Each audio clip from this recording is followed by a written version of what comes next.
हाथ में लाठी लेके रोड पर चलते सिनतान। मुझे देखकर पुलिस प्रशासन भी कहता है भूया जी राम राम।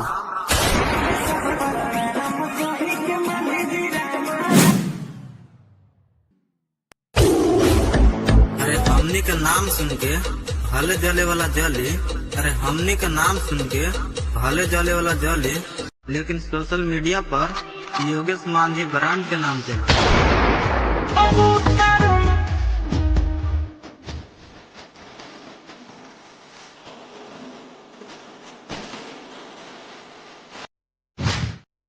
अरे आगे दिखाई पे तो मारल जेबे, हाथ जोड़ने पे तो माफी बा। झारखंड पे बिहार छोड़ रहे बेटा, तोहरा के मारे खातिर चमार और मांझी जी के लड़का काफी बा।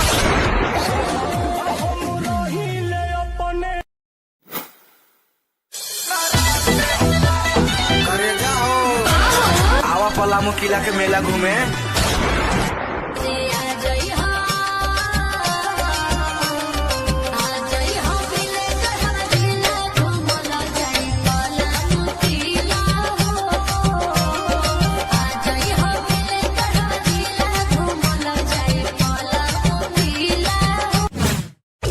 करे जाओ ना यूपी के मेला घुराए ना बिहार के, अब आवा हमार झारखंड तोरा पलामू किला के मेला घुमाए।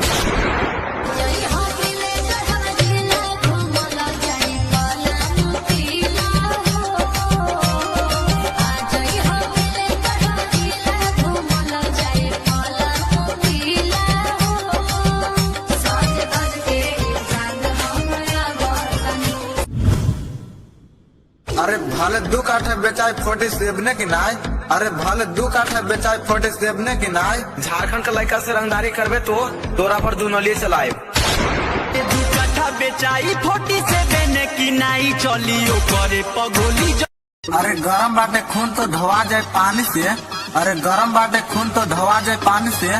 झारखंड के रंगदार हियो रे बेटा, टांग ले दुनाली से।